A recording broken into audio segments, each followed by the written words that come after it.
Well, good afternoon and welcome everyone who's here in person in this impressive atrium, the Lichthof here at Leibniz University, Hannover. And also welcome to everyone who is following us on the live stream, wherever you are. So my name is Steve Doswell and I will be your host for the English language this afternoon. And I'd like to also welcome my colleague Reinhard Lafrenz, who is the Secretary General of EU Robotics. And Reinhard will summarize between German and English. And I will introduce our third colleague here in a moment. So this is the central event. It's the ceremony to raise the curtains on European Robotics Week. So imagine that you are in a theatre, and when the curtains are raised, you can expect 2 hours of drama and some great insights into the human condition. Well, we hope that there will be no drama today because we are in the hands of an excellent technical team. But we are expecting some great insights, if not into the human condition, then certainly into our theme for today. And that theme is the future of skills in a robotized world, lifelong learning in a multi-generation environment. First, we will go to the screen for a live link with the President of EU Robotics, Dr. Bernd Liepert. Hello, everybody. Can you hear me? We can hear you loud and clear. First of all, please accept my apologies for being tired today, but I caught COVID the other day, and I don't believe that I will make it for the full ceremony. But I don't want to miss it today. It's a great honor for me to welcome you to the opening of the European Robotics Week 2022, which will take place the full coming week. Since 11 years, always the last week of November, thousands of events and hundreds of thousands of visitors. A big success story bringing robot technology to a broader community. Based on our hands-on approach, we struggled a bit the last 2 years due to COVID and the need of having a virtual week. But this year we are prepared with a new hybrid format to learn from the situation and to combine virtual and physical elements. The theme of the week we just heard, the future of skills in a robotized world, lifelong learning in a multi-generation environment. Education is of highest importance for the future of Europe, and in these days, with all the bad moments all over Europe, especially in the eastern part of Europe, more important than ever. We need to make STEM education visible and attractive. Due to our hybrid approach today, we did not only choose one location for the central event. With our network of national coordinators, we can reach out to their local communities, and we will have some statements later on. But now we are glad to be physically and virtually present in Hannover, a city that has established a clear robotics profile under the brand Robotics City Hannover. Many thanks to Ina Mai and her team, as well as to all speakers and people involved to make this event possible.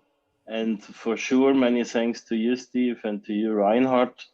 And now let's open the European Robotics Week 22. Thank you. Thank you very much, Bernd. Bernd Liepert, ladies and gentlemen. Okay, so I'm going to introduce my third colleague on the stage here, a very important, a very special person for us here in Hannover. So Ina May is probably someone who embodies robotics education in the city of Hannover. She's founder and managing partner of RoboSpace, founder and project leader of Roboterfabrik. She will speak in German. Reinhard will summarize briefly in English. Please welcome our local host, Ina May.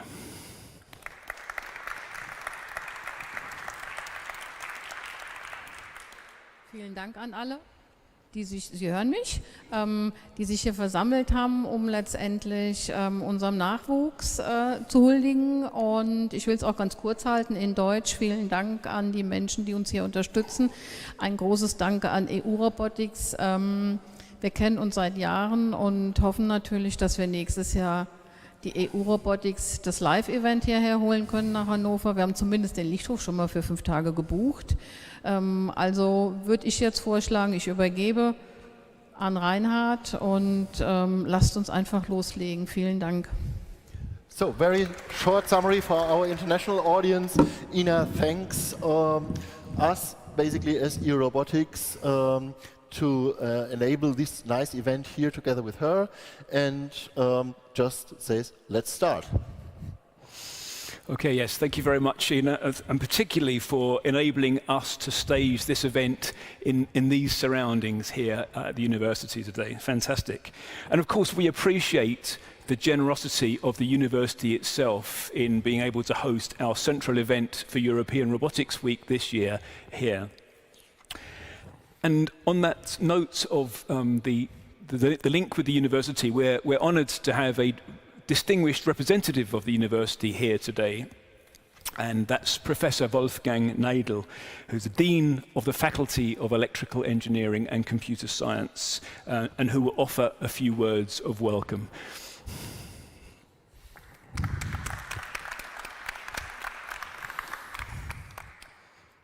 Thank you very much. I'm honored to be here.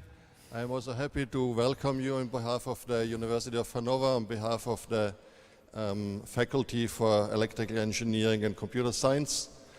70 years ago, Antoine de Saint-Exupéry told us, don't just predict the future, construct it, right? Help to build it. And I think that's what we do in this context. That's what we do in this really great initiative, which brings together the region of Hannover, the Leibniz University, and the schools. And what I find especially interesting in this context and important, that they all learn together, right? We have teams at the university which work on robotics. They are studying electrical engineering, computer science, mechanical engineering. We have teams in the robot factory from schools. They are coming up with great ideas how to build robots, and fortunately for us, we don't have to go into a big factory where the robots are behind the bars, right? In prison, so to speak. We can have them at home. Maybe some of you have these nice robots at home which clean your home, right? But there are many more possibilities, of course, and that's the sign of flexibility that we have in this context. Intelligent systems, artificial intelligence, which is what Hannover in Germany is known for, really helps us and will help us in the next years and in the future. And with this motivation, I'm really happy to start this week. I started here in Hannover, and wish everybody a great day, a great week with all the experiments and with all the events. Thank you very much. Thank you. Thank you very much. Thank you. So, we've now begun. That concludes our introduction. We move on now to our keynote presentation, which will be given by Professor Tobias Ortmeier. Professor Ortmeier is Managing Director of Avatera Medical Digital Solutions and a co-founder of Voraus Robotik and a business angel of several technology businesses. An academic and an entrepreneur, And that really chimes with EU Robotics. Ours is an association founded on two pillars, research and industry. And it's quite clear that Professor Ottmeyer stands firmly on both pillars. And that's captured by a slogan on his LinkedIn page, which says, "Robotic and AI solutions for the real world." So ladies and gentlemen, please welcome Professor Ottmeyer.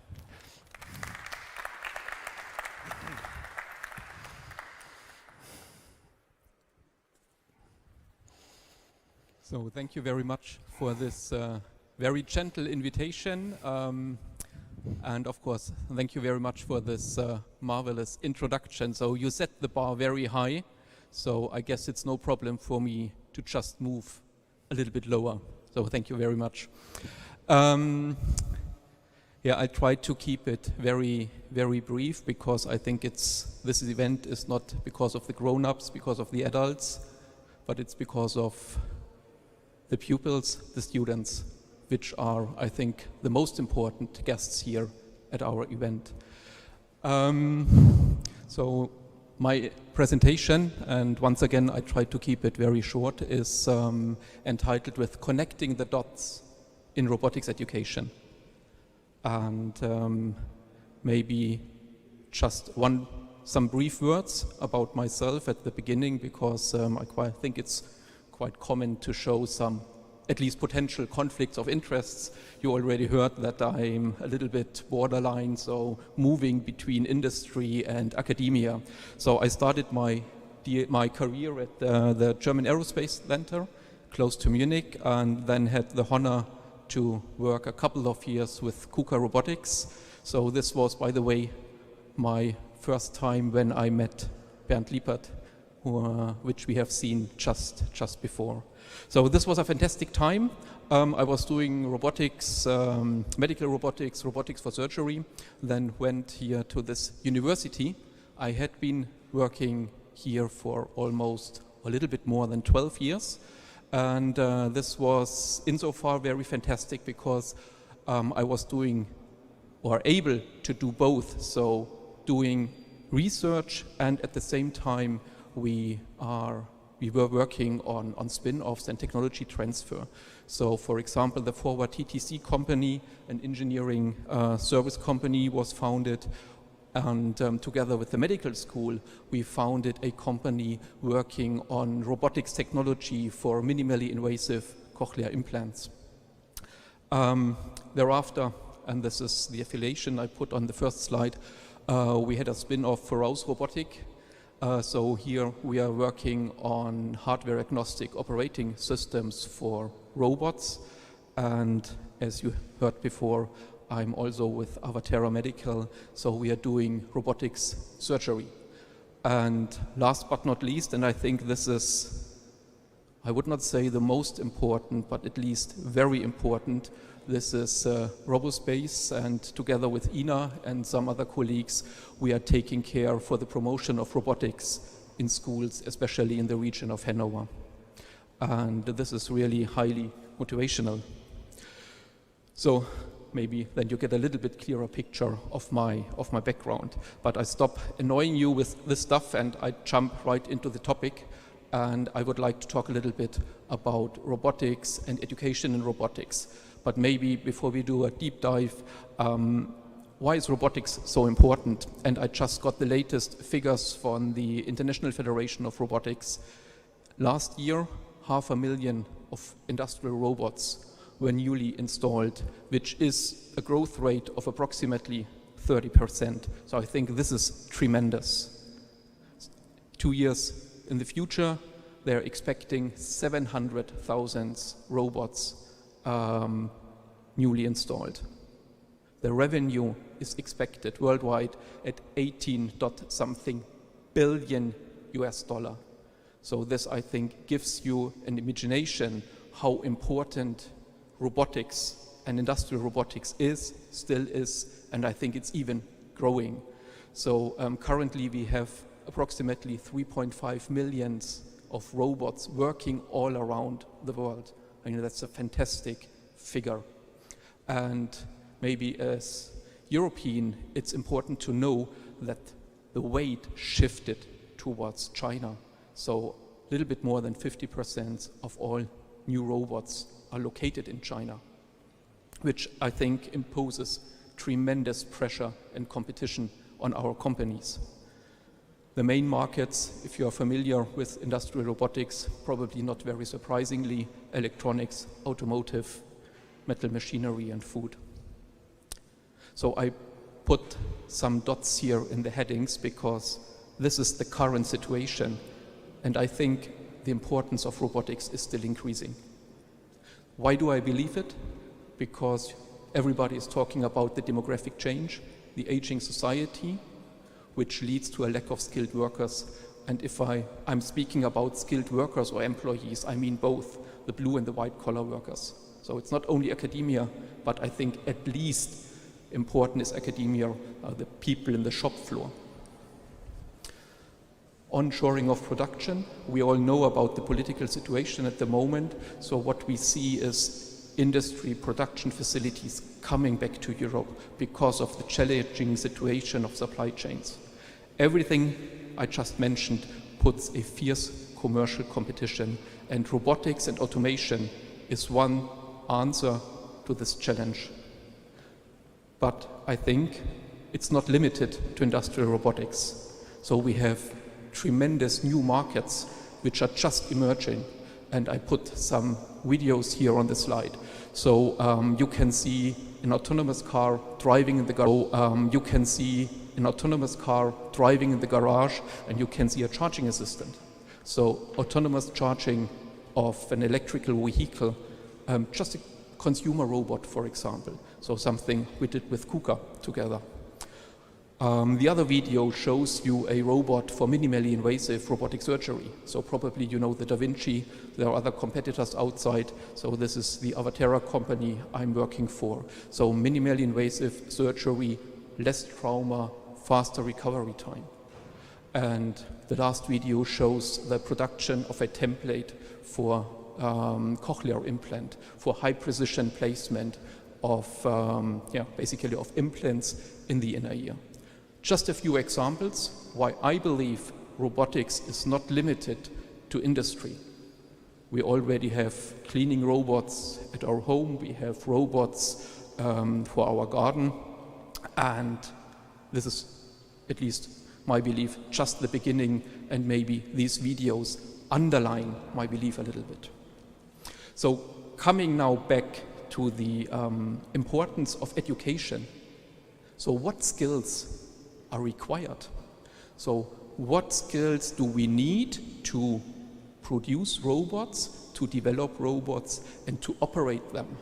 And those skills are just a few examples. So once again, it's both academic and vocational education. And I think this is something we should never forget, even if we are talking here at a university. We need both sides, not only academia developing nice robots, fancy control algorithms, but we also need highly skilled employees in the shop floor for the production, installation of the robot, for application programming. So those are the skills, or at least some of the skills, which we need for robotics in general, and of course the same holds for the entire automation industry. So what challenges are we facing if we are looking at skills at education? We have a huge gap. Those are the figures I took from the IW in Köln, approximately 1 year old. This is the gap in STEM, so science, technology, engineering and mathematics. So only in Germany last year, 130,000 vocational jobs are not fulfilled with employees. And the last figure, for example, more than 100,000 university graduates are missing. So this is the situation we are facing at the moment, and I can tell you from the companies I'm dealing with, the situation is getting worse. So what we need, and I think this event and the European Robotics Week is a tremendous opportunity, is we need to attract people from all segments of the population for both blue and white collar jobs. So arise the attention of what tremendous possibilities we have. And I think even more challenging is we are all in a certain kind of bubble.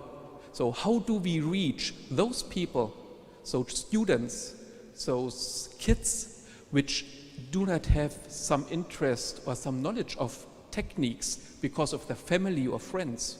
So how can we get outside our bubble? Because I think this is a tremendous potential we are talking about, but actually we do not attract at the moment. The same holds for women and girls. So how do we attract girls, women, and show them, hey, look, this is something not only for the nerds with the glasses, but also something for you, where you can have fun, where you can work with robots, where you can achieve something which really fascinates you. And this is a video of a Girls' Day, just to give you one example how natural everybody is interacting with robotics. And yeah, the last topic I already mentioned, so we need to reach those who don't know what they don't know. I think this is the most challenging part in robotics education. And once again, the European Robotics Week, at least this is my opinion, is definitely one of the best opportunities to go outside the universities, into the schools, into the kindergarten, and show the kids what you can do with robotics. Because I think it's not only limited to robotics, but robotics in general, I think, is a booster for STEM entirely. Because robotics, this is what I learned when I interacted with students, robotics is the answer to the very often asked question, why do I need that? Why do I need to learn mathematics? What about these fancy equations with these strange dots? What is this good for? I will never need it. Yes, you do. And you can see it in robotics. It's working. So it's a huge motivation for mathematics, physics, computer science. And we have, especially in robotics, these fascinating national and international competitions. So where all the kids, all the students come together and show what they have reached during the last year or the last competition. And basically what we see, robotics is fun for the kids. Things are moving. And those are just a few impressions from international competitions where you can see how many people are really participating. And I think that's where we need to go.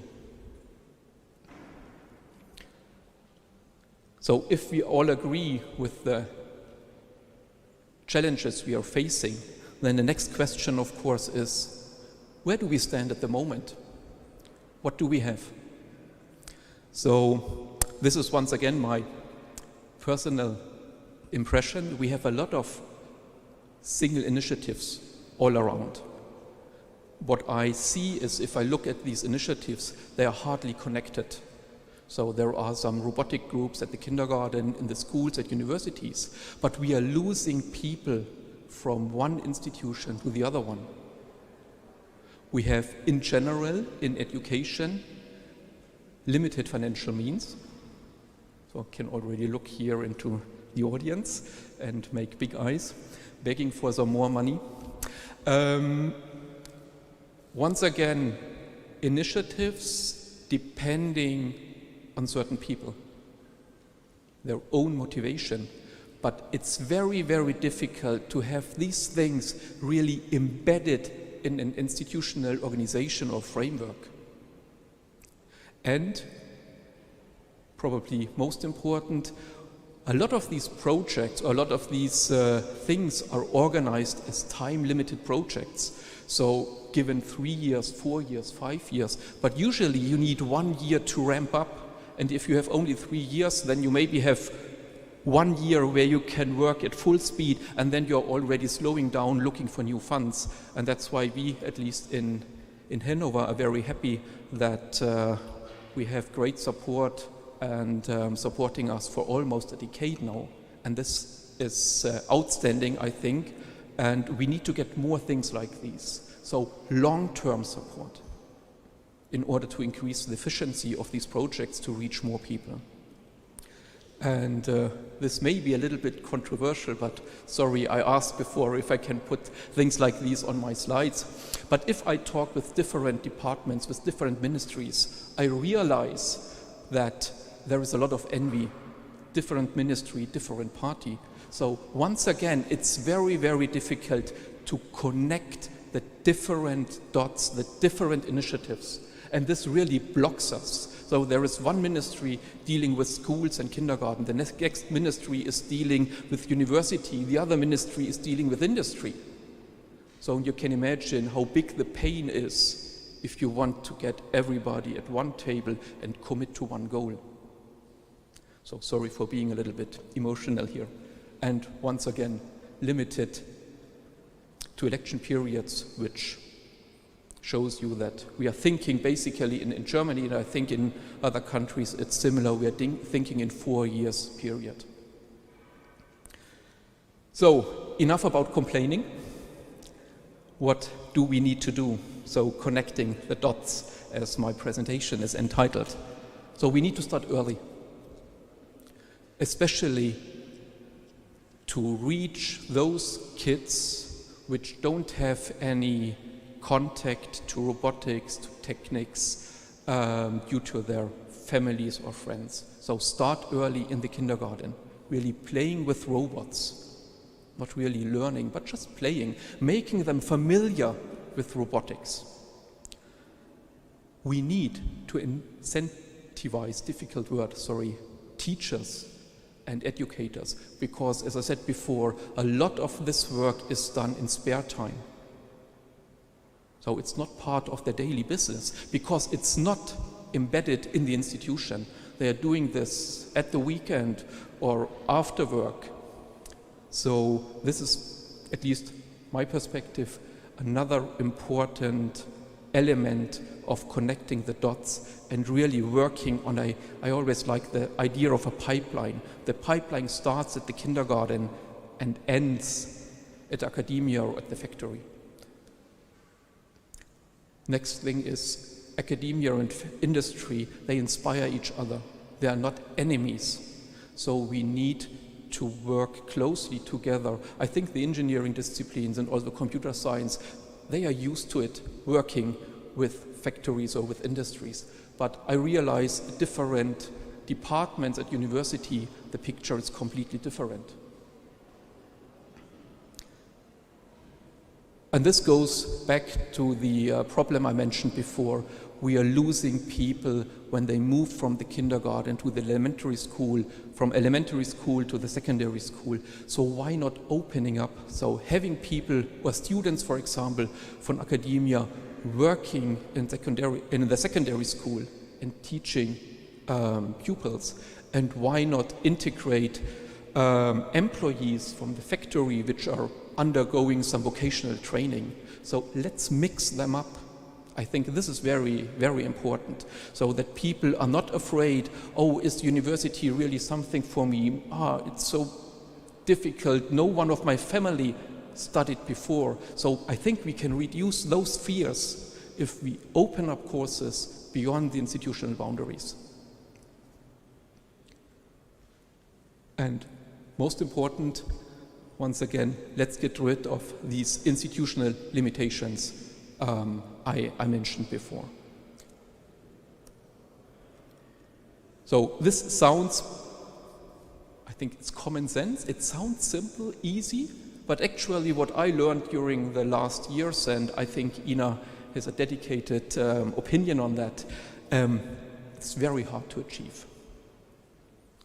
But, and this goes back to the European Robotics Week, I strongly believe that our industrial future and so our wealth depends on it.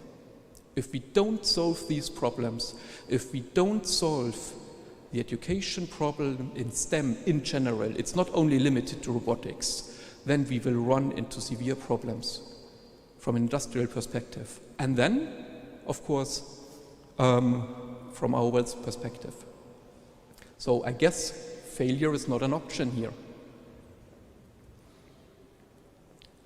and some nice words at the end, you know, always positive outlook. So basically, robotics is big fun, and those are some impressions I got from the students in soccer robotics.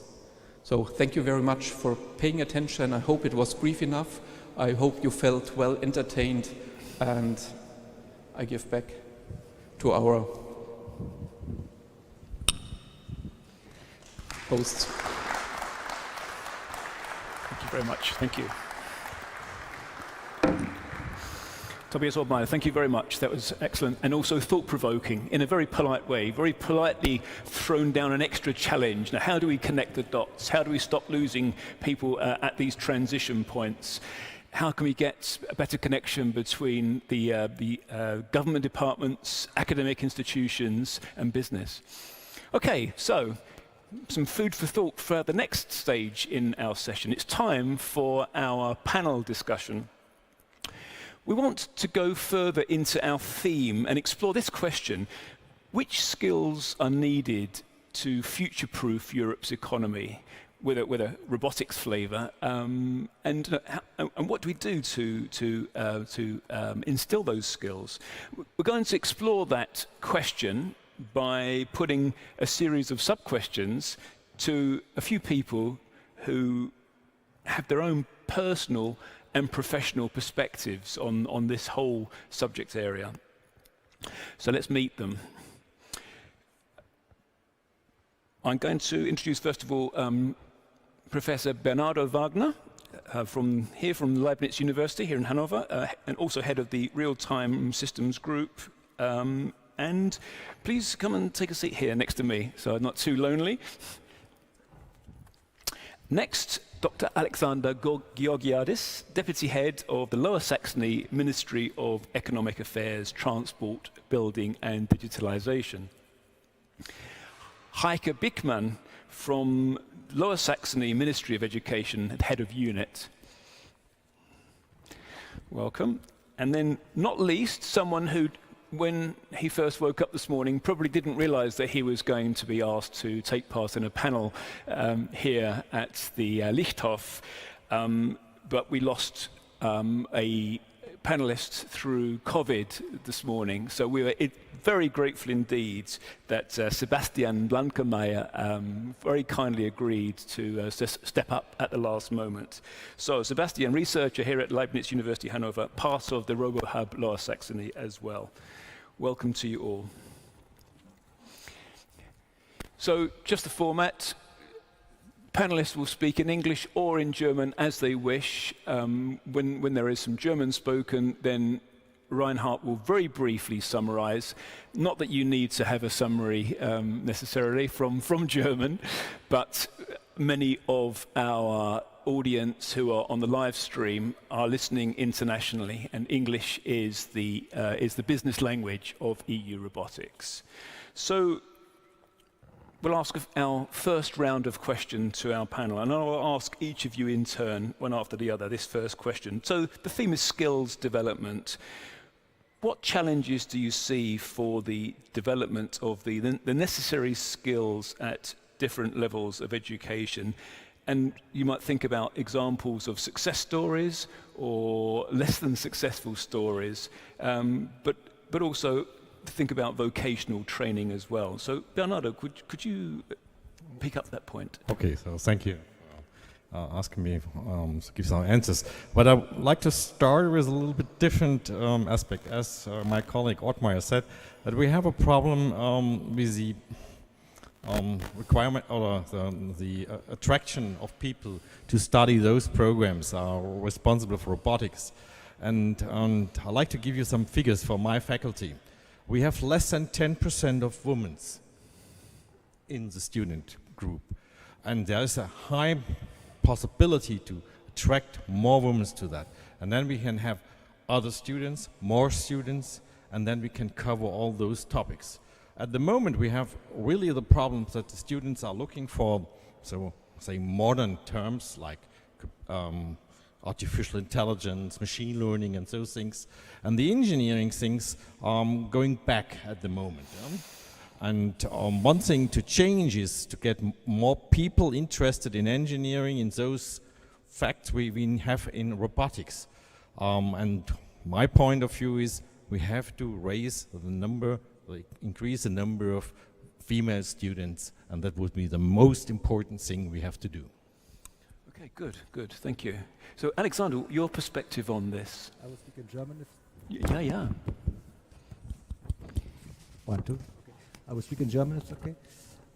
Also meiner Meinung nach, ich kann mich der Meinung meines Vorredners nur anschließen. Natürlich wollen wir mehr Frauen und Mädels begeistern für das Thema MINT generell. Aber aus meiner Sicht ist auch ein ganz wichtiger Faktor, dass wir es schaffen, prozesskettenübergreifendes Denken und Denken in Wertschöpfungsketten zu erreichen.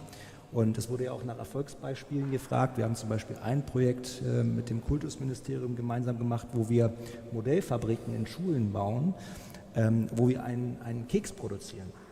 Und diesen Keks, da gibt es eben eine Schule, die kümmert sich um das Produzieren, eine Schule, die kümmert sich um den Vertrieb, eine Schule, die kümmert sich um das Geschäftsmodell. Und dieses übergreifende Denken, das ist, glaube ich, etwas, was wir noch sehr verstärkt brauchen und was wir fördern wollen. Okay, maybe a very brief, hello? Hey, can I get the microphone? Okay. Very brief summary for our international audience. He was fully supporting what Bernardo said before, but he put also an example here on stage for cookie producing, where you have to really look into interconnected work from all the different disciplines. Okay. Or would you add something? In den Schulen, es war ein Modellprojekt in den Schulen. It's a model project in schools which really runs like a full project as a total package, so to say, for schools, right? Okay, so Heike, could you give us your perspective, please? This project is completely a production line. And so the students can learn to think in a complex system. And I think that is necessary.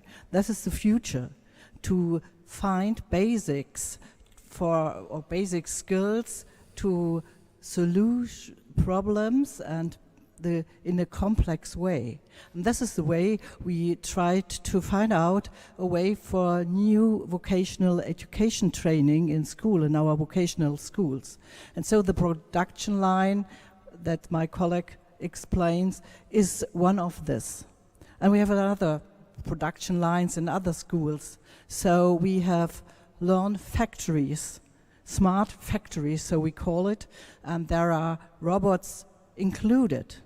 And the students are learning to live with a robot as a colleague. But it is necessary that a robot is a robot and a person, a human being, is a human being. And the soft skills are really, really important for the students to work together. And then with a colleague of like a robot or something, of a machinery. Okay, thank you. And then, not least, Sebastian, what would be your perspective on this theme?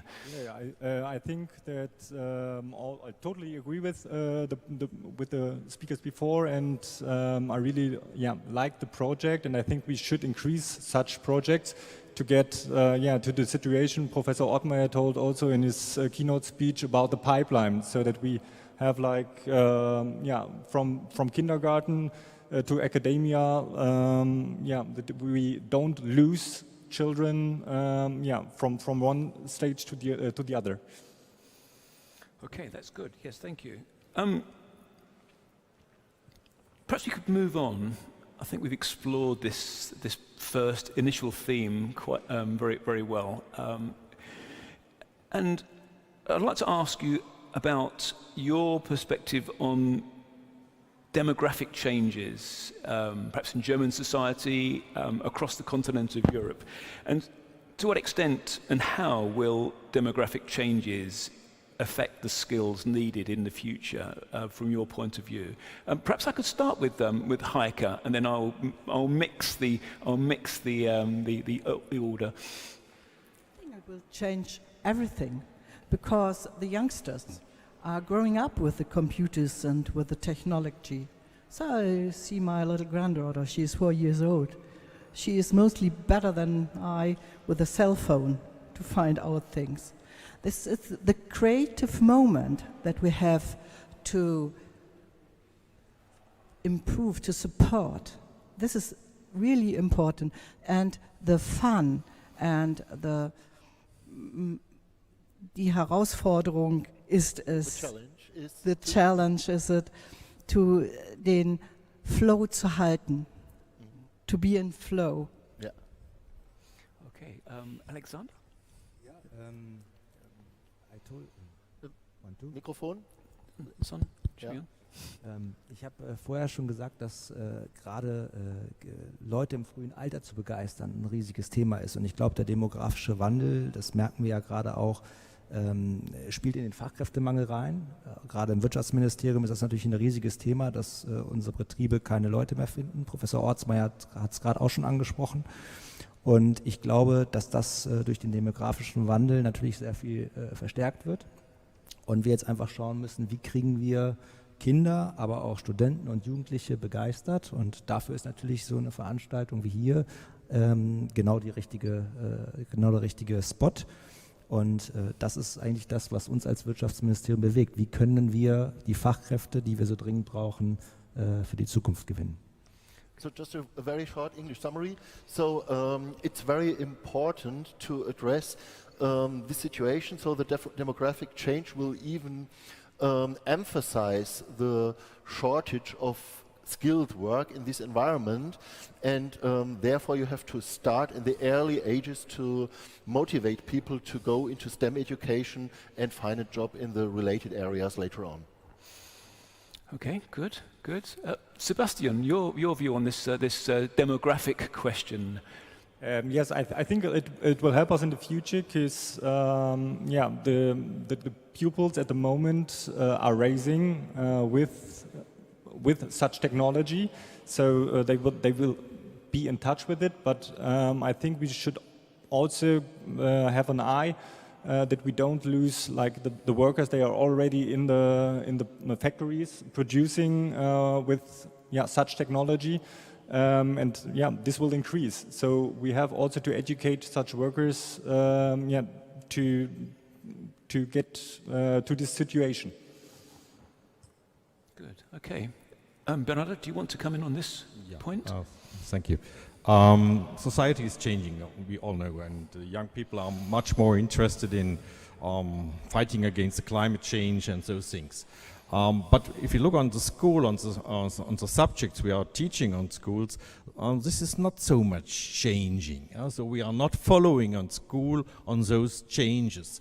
One of the things, if we want to be prepared for the future, we need to take those themes like technology, computer science, programming to schools as an obligatory part of the school, not only as a to choose and you have a project on the weekend or something like this. It should become part of the obligatory part of school education, and then we have them change of the educational part, and this will change also the society's background.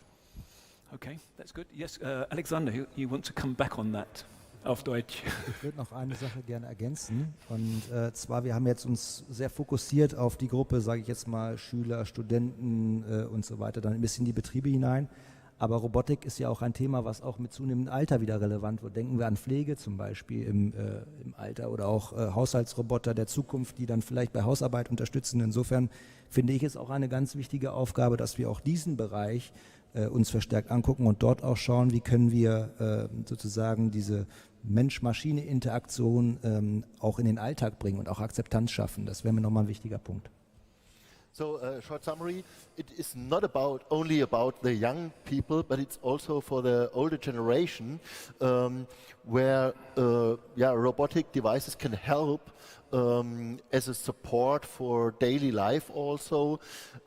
So be it at home, but I would assume this includes also the work in terms of cobots in a factory, right? Okay, thank you. Move on to our third question in this round of the panel discussion. still thinking from a perspective of education and skills, but how can the acceptance and uptake of robotics and automation technology be improved? And could I start at this end again with Bernardo? Do you have a perspective on this? I do not observe that there is that the society is not accepting those technology. My observation is that they do expect much more than the reality is supporting. So if you look on autonomous driving, we are far away from autonomous driving, but the people expect to have that in the next car, but it's not the fact. So we need to tell them what technology is really making possible and what time it will need to arrive at that point that we can help the elder people in their houses. So at the moment we have some very simple robots cleaning the floor, and we have lawn movers, and we have part autonomous or partly automatic cars, but we are far away from autonomous robotics at the moment. Okay, so Alexander? Ja, ich glaube, dass es ist so ein bisschen wie bei Google. Ich vergleiche es mal. Also jeder von uns weiß, dass Google unsere Daten nutzt. Nur wir nutzen Google, weil es so einfach ist und weil der Nutzen so hoch ist. Und ich glaube, so ähnlich ist es bei Robotics auch. Beim Haushaltsroboter, der mir den Boden wischt, da habe ich den Nutzen, und da frage ich nicht dahinter im Zweifel, wo die Daten erfasst werden oder was da eben hintersteckt. Und ich glaube, man muss einfach zum einen transportieren, was der Nutzen ist, und zum anderen muss man natürlich auch gucken, dass wir unseren europäischen Gedanken nochmal mehr in den Vordergrund stellen. Also dass gerade die europäischen Werte, wenn wir an Datenschutz und Co. denken, dass das auch ein Label werden kann für uns in Europa. Es ist ja auch gerade angeklungen, das Thema China ist ein riesiges, wo wir als Wirtschaftsministerium natürlich sagen, wir wollen am liebsten, dass wir Made in Europe haben und unsere Daten auch hier bleiben und unsere Produkte von hier kommen. Okay. So very brief summary here again. It's in a comparison to Google, you just use it, it's very convenient, but you should more ask what is behind, and we should emphasize our European fundamental rights and values in comparison to other parts of the world, and a label such as Made in Europe could be really an important step for us. Okay, thank you. Sebastian, do you want to join us on this particular point? Yeah, I think I really agree with the key factor of easiness, and it has to be simple, because if it's simple, the users start using it, and if it's too difficult or too complex, then we will have a problem. And it's with more or less every device we are using, and so it will also be like for robots, if it's in a household or in the factory, for example. Okay, I think I'm going to make a minute or two for a couple of questions from the audience in a moment. If you have a question, then be prepared to ask the question, but I'm going to just return here to the group, to the panel, and ask one of the questions from at the second round, because I think it's quite interesting. And the question is, how can the digital divide in technical jobs be addressed? So the digital divide, is this something which you have a perspective on that you would like to share? A couple of nods. Anyone on the panel? It should be a normal process. Don't think too much about it. Okay. It's a normal process that everybody is inside. Okay. Anybody else? I can move on to another question quite happily. It's okay. Okay, right.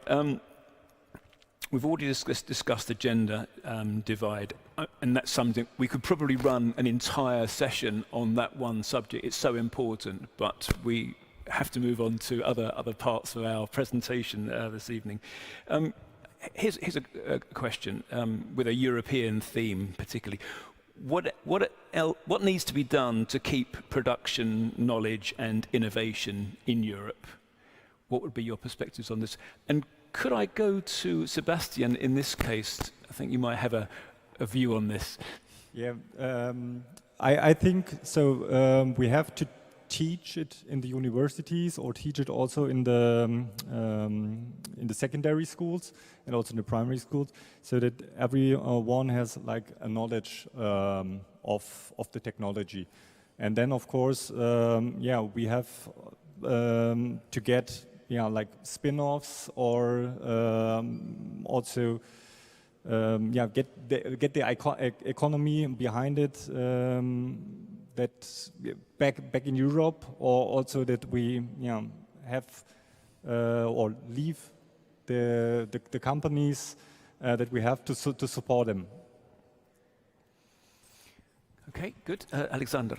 Ja, also da kann ich eigentlich nur genau dazu stimmen. Und zwar das Wichtigste ist, dass wir die Produktion wieder hier nach Europa holen. Wenn wir sage ich mal, die Produktion outsourcen, wie wir es die letzten Jahre im Zuge der Globalisierung sehr stark gemacht haben, da bringt das natürlich viele Probleme mit sich. Nicht nur was die Lieferketten angeht, sondern auch, dass die Fachkräfte abwandern. Und ich glaube, das muss der Schlüssel sein, weil wir haben die guten Leute hier, sie bleiben nur nicht in Europa vielfach. Und ich glaube, das muss unser Ziel sein, dass wir es schaffen, dass wir unsere Firmen nicht nach Nahost oder wo auch immer hin verkaufen, sondern dass wir die Firmen hier halten in Europa und damit eben auch die Fachkräfte.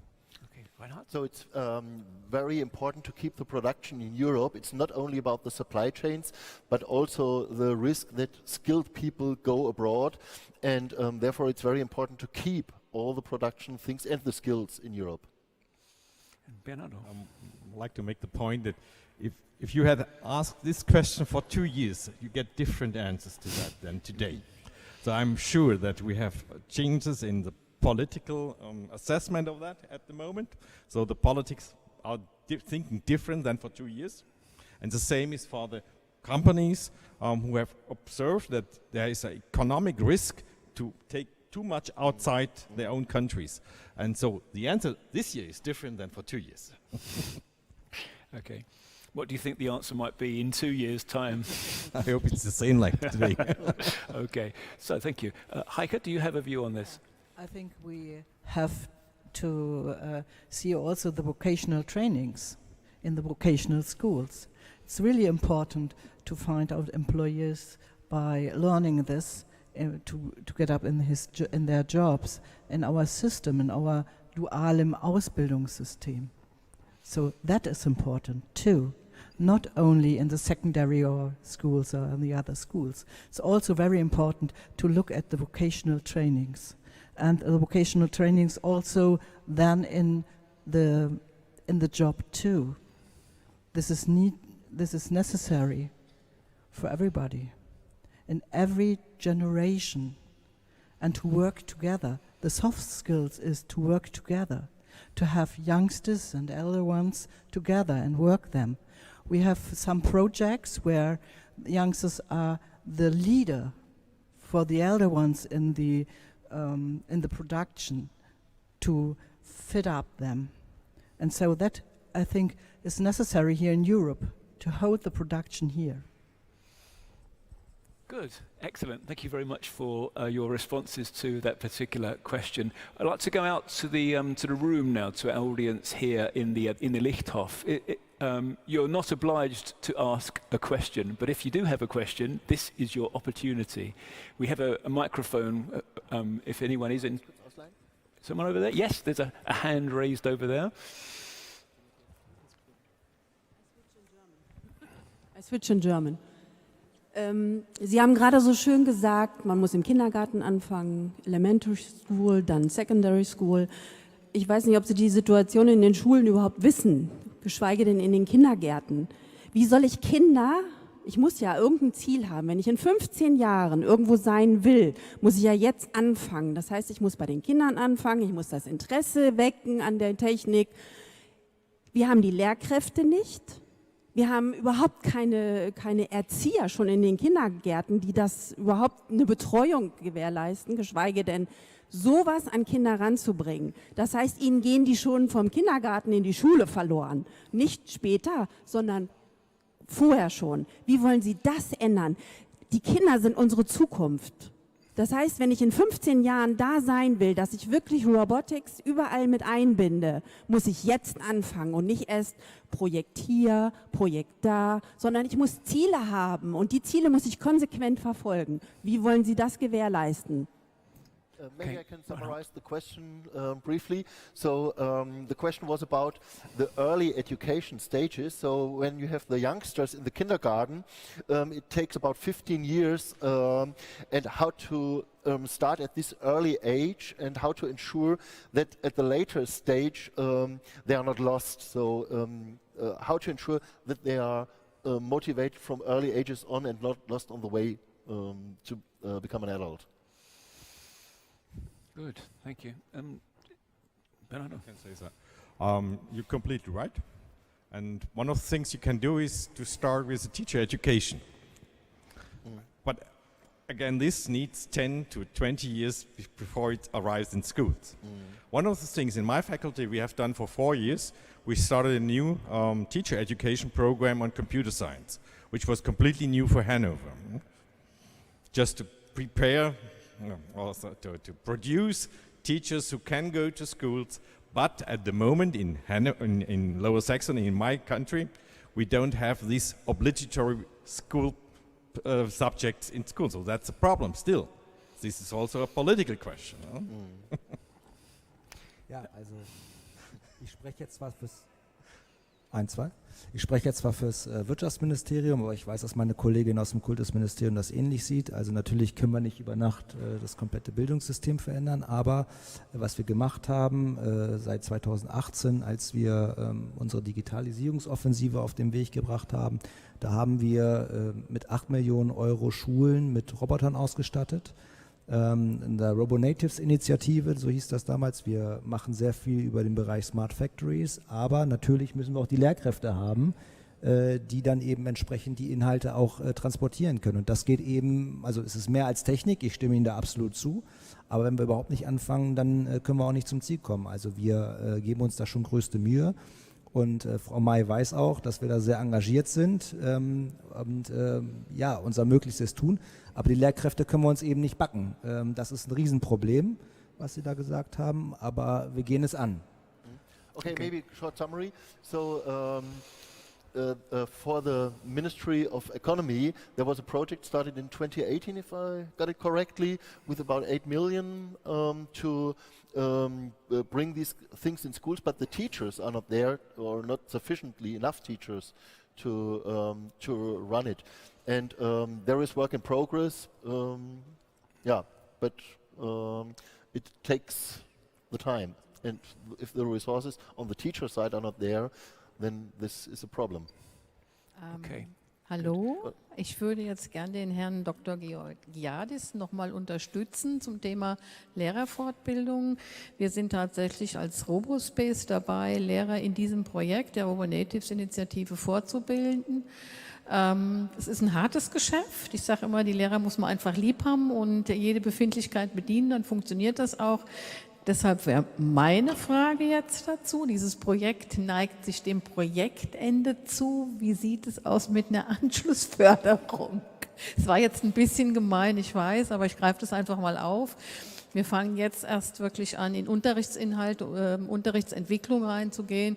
Und es wäre natürlich toll, wenn man in dem Moment, wo es wirklich jetzt für die Lehrkräfte Spaß bringt, als Motivatoren für ihre Schüler, wenn wir jetzt nicht aufhören müssten, sondern wenn wir jetzt einfach zum Thema Nachhaltigkeit da weiter fortbilden dürften. Das wäre super klasse. Just to summarize, it's basically about teaching the teacher, and the project comes to an end, but you need some more continuous funding to make it happen, because it's just now starting to get this really on the road. Okay. Thank you very much for the interaction from the audience. It's always good to have that aspect to a discussion like this.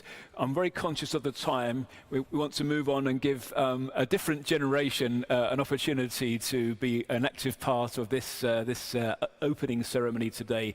But before we close the panel, I'd like to ask each individual member of the panel in turn just to give a couple of closing remarks, perhaps something that you wanted to say in the first place, but we haven't asked the right question yet, or something maybe in response to what people have said in the audience. It's up to you. But if you'd like to give your final comments, that would be appreciated. For about a minute, no more than that. Okay, so perhaps I could go to the end in this case and ask Sebastian to give his view on this.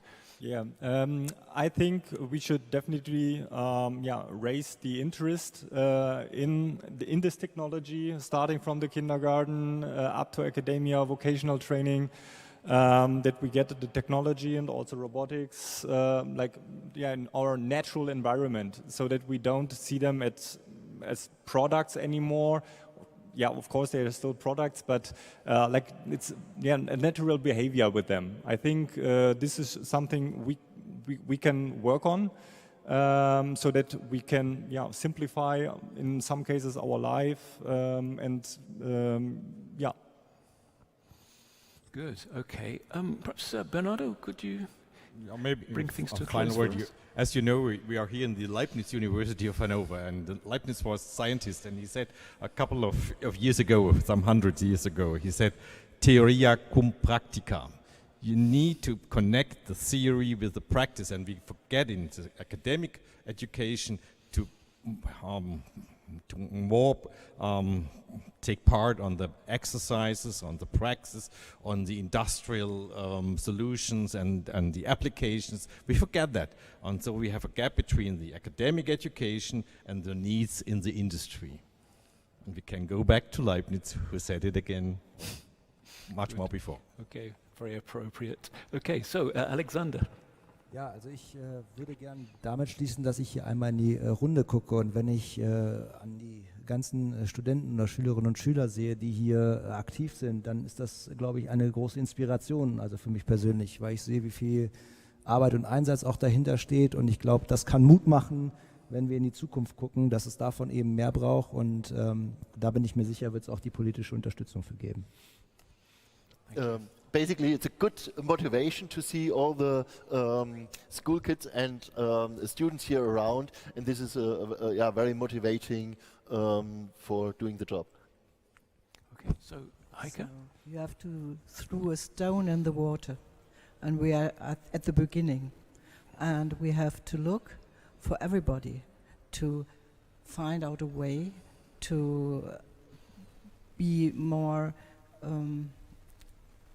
mehr knowledge, to get more education. Und wir brauchen das auch, und ich möchte da kurz darauf antworten, was den Kindergarten angeht und die Schulen noch ganz kurz. Es ist ganz wichtig, dass wir auch dort zusammenarbeiten. Ich bin aus dem berufsbildenden System, und es gibt wunderbare Projekte mit Kindergarten zusammen, mit Kindergärtnerinnen und Kindergärtnern und auch berufsbildenden Schulen als regionale Kompetenzzentren, in denen nämlich genau dieser Personenkreis ausgebildet wird. Und wenn wir das zusammenbringen, dann bringen wir auch einen Innovationsgedanken hinein in diese Institutionen. Und das müssen wir noch viel, viel mehr leben. Das meine ich damit, einen Stein ins Wasser zu werfen und zu gucken, diese Wellen auch am Leben zu halten. So it's very important to connect even kindergartens and vocational schools in the dual education system here.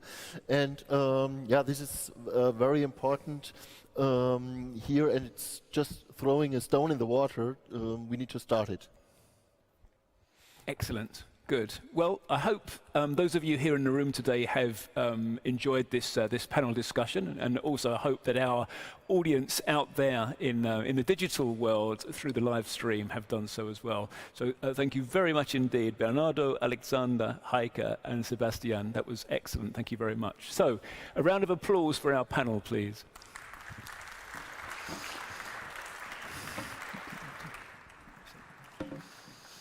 Okay.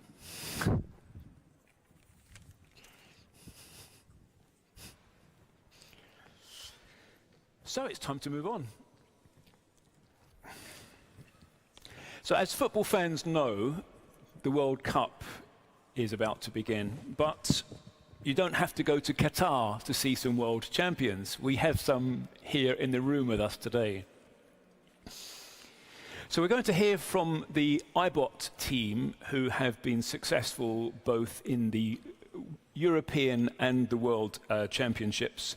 They're here to tell you about it themselves. The focus of the presentation now moves from us here to them over there. So let's welcome Lennart Lessig and Lara Trappmann. Good evening.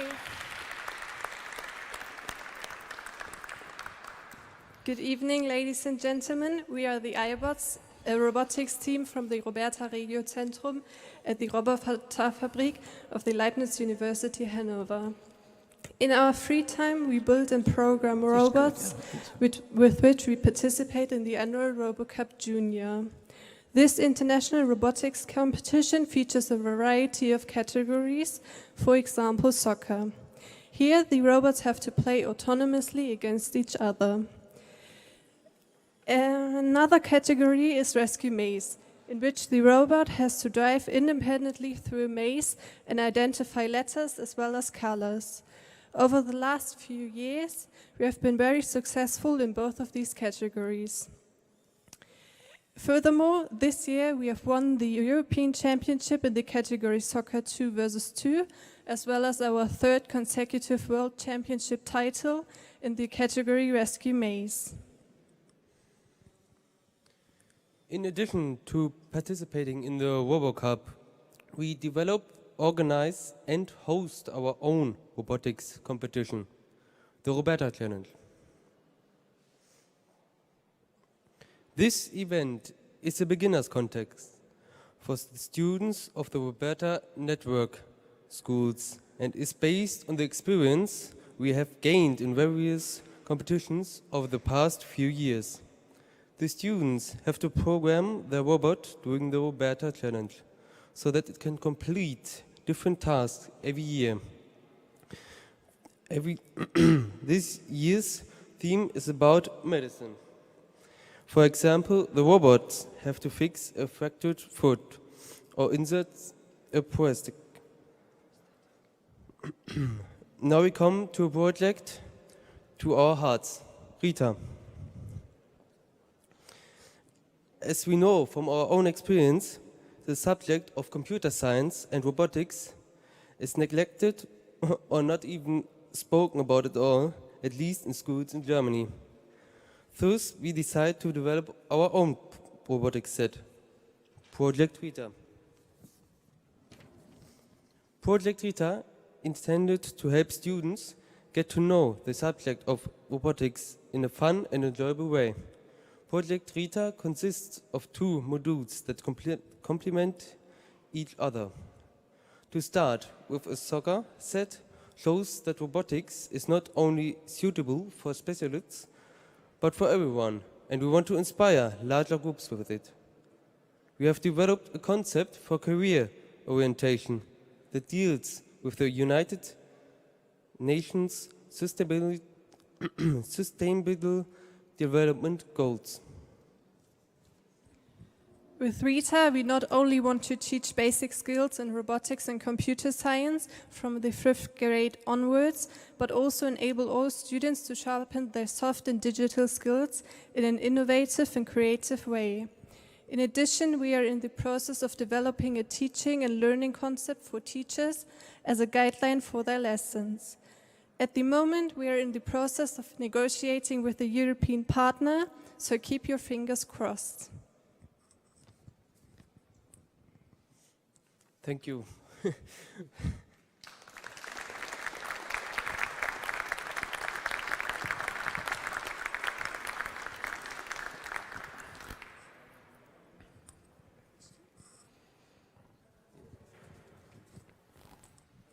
Is that it?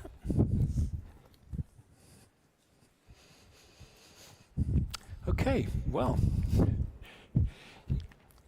that was an excellent introduction to the work of the and the success of the iBots teams. Clearly, success needs to be recognised in a number of different ways. A showcase like this is always worth seeing, but of course, success is also recognised through awards. People win things, and we would like to make a presentation to the iBot team today. So we'd like to welcome our guest presenter, Dr. Oliver Brandt, as team leader from the Employment Promotion Department of Hannover region, who will do the awards presentation. Shall we? Yeah, we're going to bring you onto the stage, okay? So come this way. And we'd like you all to come, okay?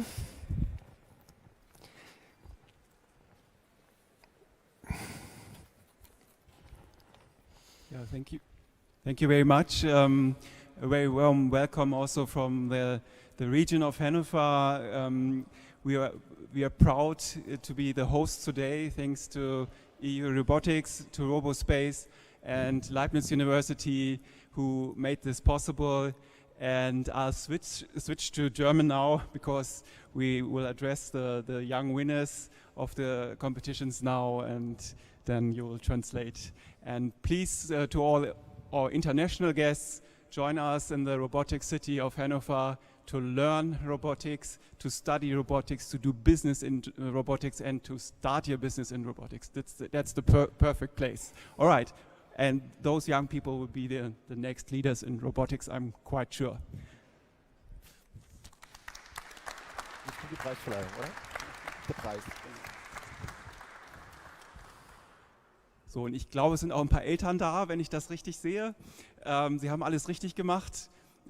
Großes Dankeschön an alle Beteiligten. Wir sind auch sehr, sehr stolz auf alle. Ina May, ne, das gesamte Team. Die Roberta gibt es seit 2013 und es sind nicht die ersten Weltmeister hier. Aber ein ganz großes Dankeschön und großer Applaus jetzt erstmal für die 6 Gewinner.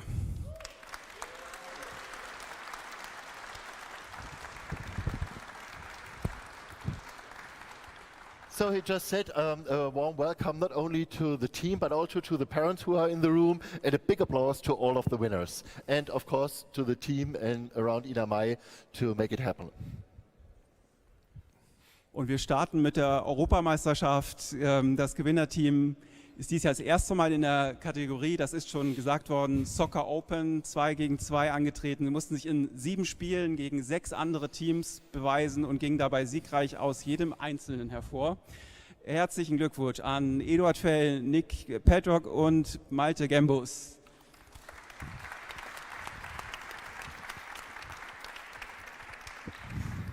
Und ein kleines Dankeschön von uns.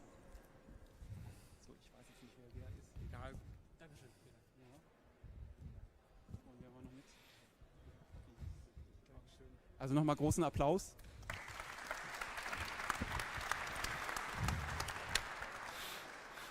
Und es sind natürlich auch alle Gewinner. Das ist der olympische Gedanke. Ich finde, auch alle, die bei Ina May sind, nehmen eine ganze Menge mit und auch in allen anderen Robotikprojekten hier. So it's basically the Olympic idea, all are winners. Trotzdem sind wir natürlich super stolz, auch dass wir die Weltmeister hier haben. Und zwar, auch das wurde schon gesagt, in der Kategorie Rescue Maze mit 17 Teams aus 17 verschiedenen Ländern. Und auch da am Ende konnten sich die hier anwesenden 3 Champions durchsetzen und den Weltmeistertitel holen. Und zwar herzlichen Glückwunsch an Lennart Lessing, Gunnar Wild und Vincent Michalski. Congratulations. Okay. Congratulations to the world champions in the Rescue Maze.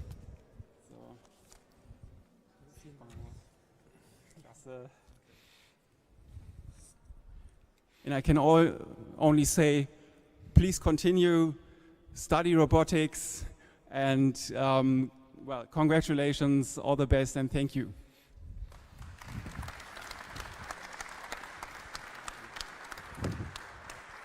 Okay, excellent. Thank you very much. Yes, thank you very much, Oliver, and well done to the team. Particular thanks to Lennart and Lara for the presentation beforehand as well. Excellent. So we'll see you again shortly. Thank you very much. Thank you.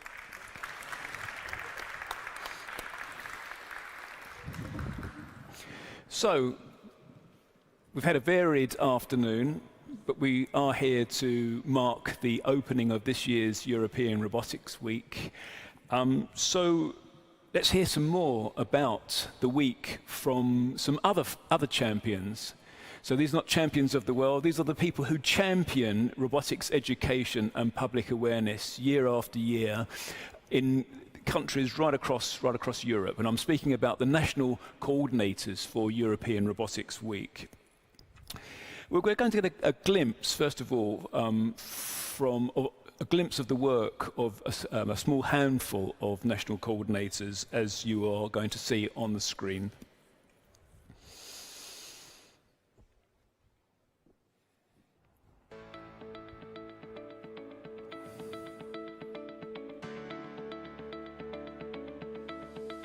Hi everyone. This year, the European Robotics Week will again be officially opened in Germany. On November 17th, a keynote with a panel discussion for the public will be held in Hannover. Hannover is also hosting the Roberta Challenge, which is a regional robotics competition for students from 5th grade onwards. In the last month, the teams had to develop a mobile robot. On the 21st of November, it's competition day, and they will get several tasks which they have to master. Under November's motto, #TechMeetsTalent, KUKA starts this month with a camp for future female researchers. Girls from 15 years onwards can participate in this week and get insights into new technologies. During the actual European Robotics Week, on Monday 21st, we open our doors and invite the public to wander virtually through the KUKA campus in kids and adult-specific tours. The next evening, KUKA experts give a talk on robotics on the curriculum, why it's so important to engage with new technologies. To round events up, KUKA is also hosting the award ceremony of the National Math Competition for the young winners from all over Bavaria. With this being only a glimpse of the Robotics Week, be excited for additional events all over Europe.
Hi, my name is Ricardo Muñoz.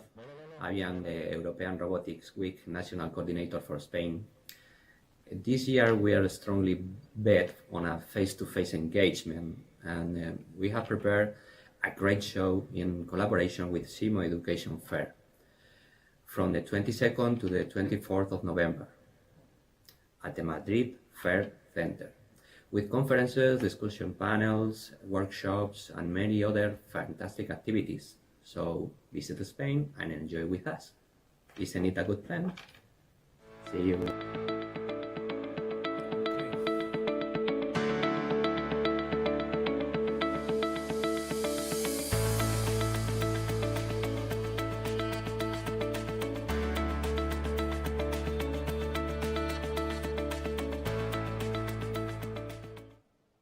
So just a brief glimpse of some of the work and some of the faces of the national coordinators. But we really have a very strong, very committed network right across Europe, 49 countries, as it said there. So now we're going to move across to talk very briefly, or other people are going to talk about another e-robotics activity, which is a showcase for the European robotics sector every year, and that's the European Robotics Forum.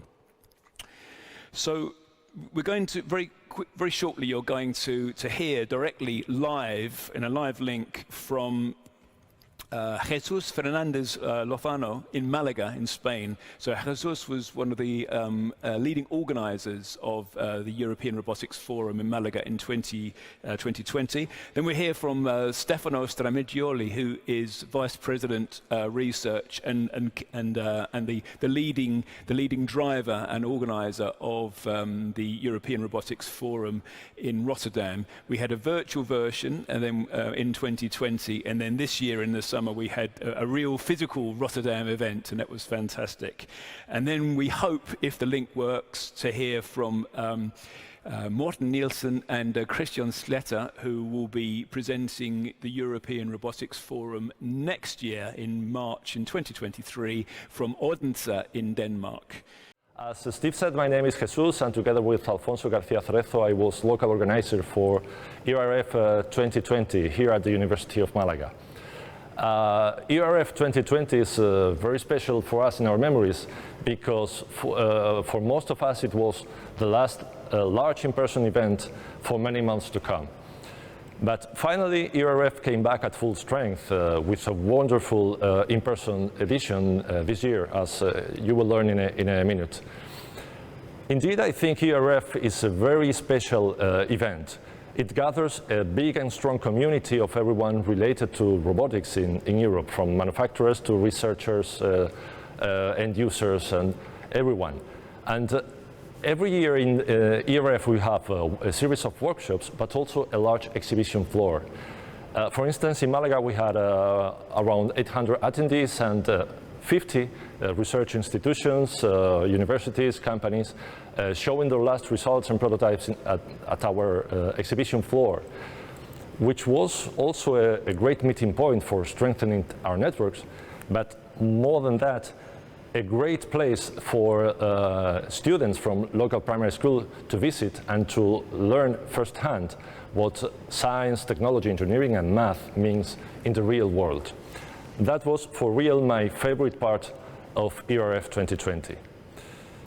And we have chosen to join you from here, from one of our labs at the University of Malaga, because here we have learning and also research.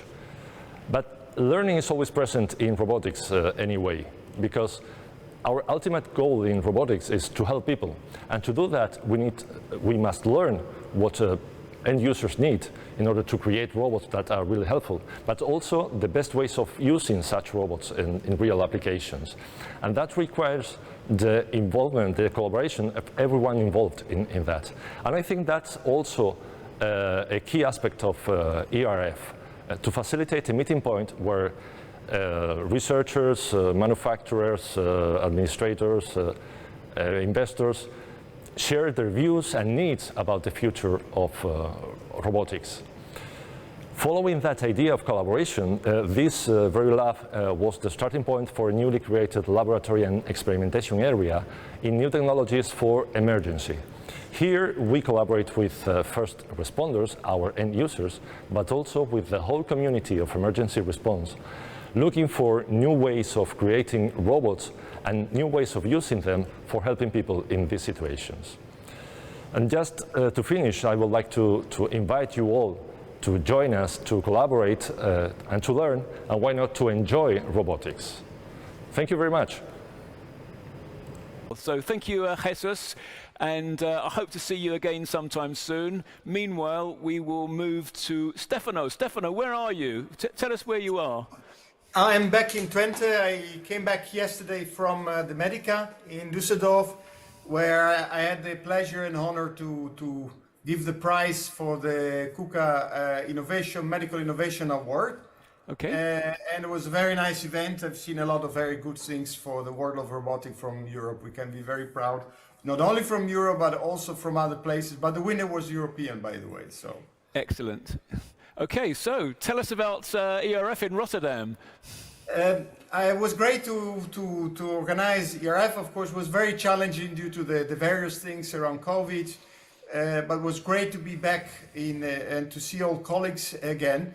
The event was, I think, was a successful event. We're about 900 people, and some innovation took place. But what I think it's also very important is because we talk specifically about education, is there were 100 kids that actually followed workshop, and we try to really give importance to the youngest in our community, because eventually they are the people of the future.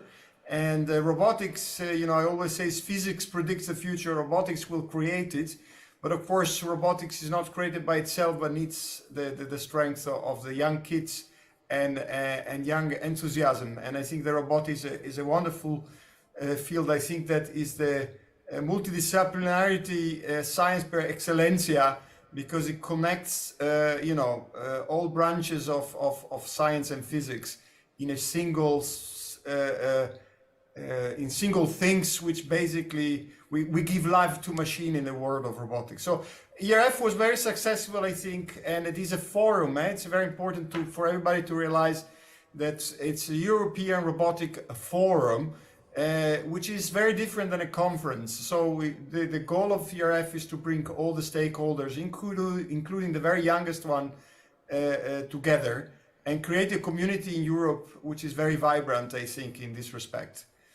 And there were also exposition. We had a lot of robots. We actually had in the exposition, I think for everybody, was very nice to see all robots walking around together, and we had a robotic party. And there are nice videos and pictures, I believe, that on the web of Eurobotics. So I think this is what I wanted to say. I would invite all those who have never been at ERF to come next time in Odense. We'll hear something about in a moment. And of course, the one who have been there already very likely will join again in Odense, because it is a very nice, we are a big family, and it's always nice to try to continue to build the robotic fields all together.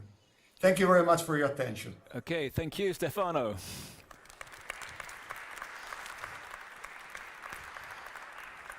Okay, and hopefully we now have a live link to Odense in Denmark. Let's see, or let's hear.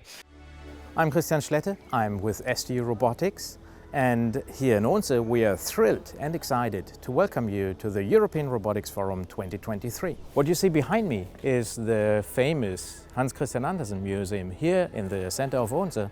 Some couple of years ago this was just a big hole, and that we have this here now is just a sign of the transformation from being a heavy industries oriented city towards becoming the city of robotics in Europe.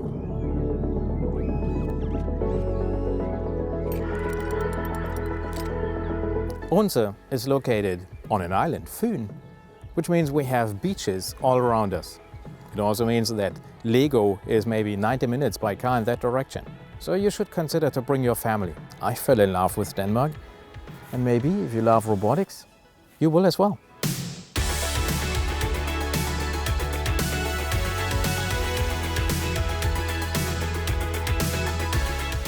What you see behind me is Odeon. This is going to be our venue. Just a couple of meters from the central station, and a big hotel is around it as well. So everything is set up to welcome you to European Robotics Forum 2023. We are very much looking forward to have you around. Says.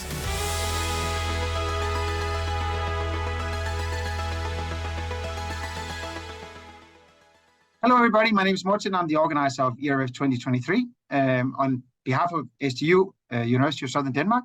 And with me I have the host. Hi, I'm Christian Schlette. I'm a professor here at SDU Robotics, and as Morten just mentioned, host of ERF 2023. Christian, tell us a little bit about why the ERF is important in terms of networking. Yeah, well, we also call it a family reunion. This is where we each year meet our project partners, where we meet our friends in the different universities. This is where academia and industry comes together, and where we talk about what's up in robotics. Sounds interesting. Actually, I checked the numbers from previous ERFs, and it's actually, 1/3 is actually industry and 2/3 is academia. So it's a good mix. In terms of STEM education, why is the ERF important in that respect? I think this is what is interesting about robotics. This is where everything comes together. Science, technology, engineering, math. Robotics are sort of the field where you can have it all in one place. And this is also what is thrilling for our students. They're excited about ERF coming to Odense. We all are. And it's in March next year. the registration is open both for delegates and for sponsors and exhibitors. And with those words, we bid you welcome, and we would like to show you our small trailer. Yeah. Bye. See you around. Bye. We hope we've given you just some brief flavour of the European Robotics Forum and an idea of what's involved. And next year, next year, in March next year, we will be in Odense in Denmark, and you're sure to hear plenty more about it. And there is an invitation to come to Odense and be part of the European robotics community in Denmark. Okay, so we're moving on. Although we're nearly at the end of our ceremony, we still have something special to share with you.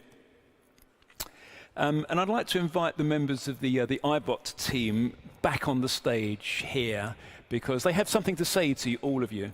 So please, come and join me.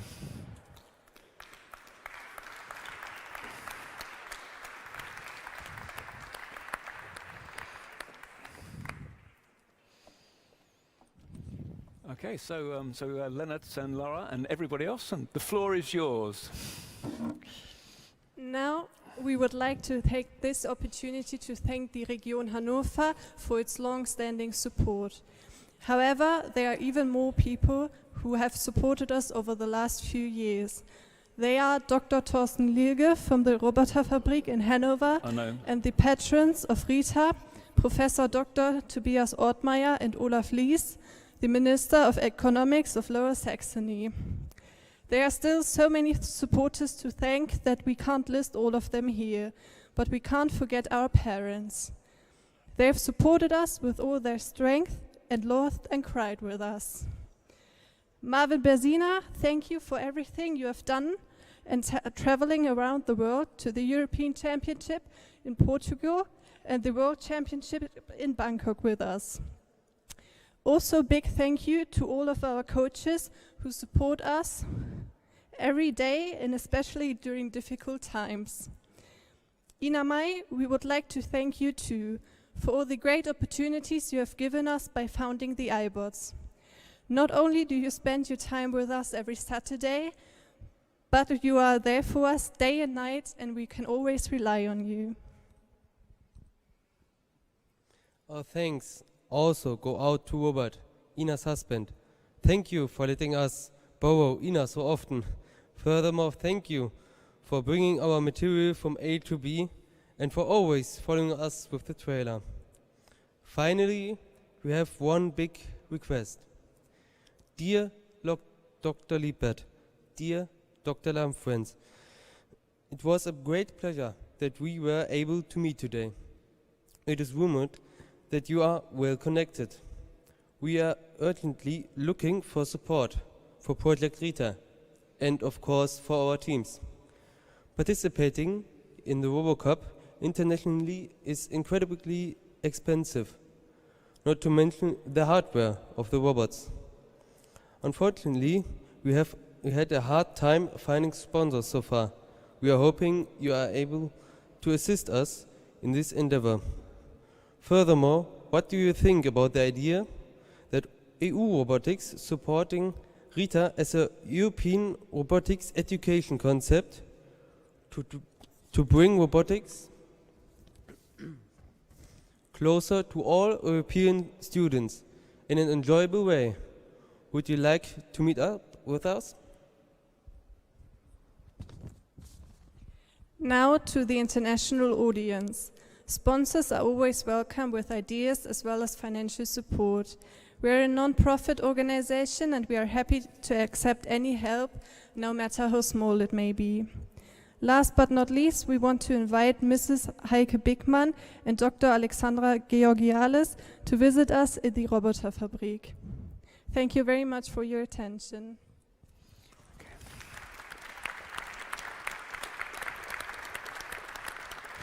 Okay, thank you.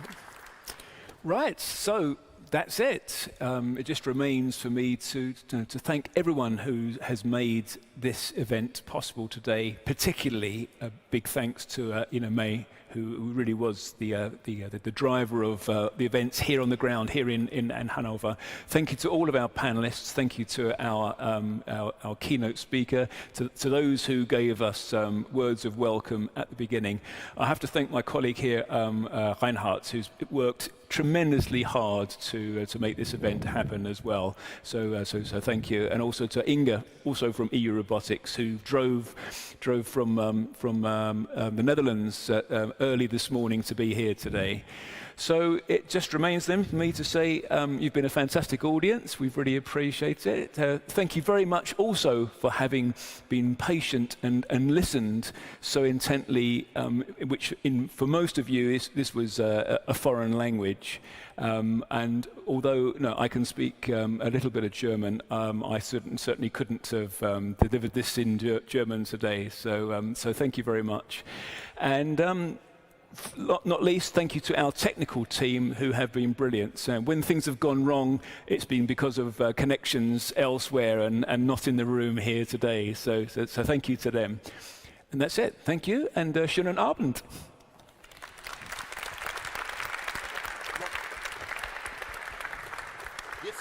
Jetzt bleibt mir nur noch hier für unser lokales Publikum Ihnen vielen Dank zu sagen dafür, dass Sie hier waren, und last but not least unseren Moderator Steve Doswell zu danken für die wunderbare Moderation dieses Events. Und leider kann ich jetzt das internationale Publikum, unfortunately I'm not able to invite the international audience also to a drink, which I would do for the audience here in the room. Thank you very much, and we can close the event. Okay, here we are.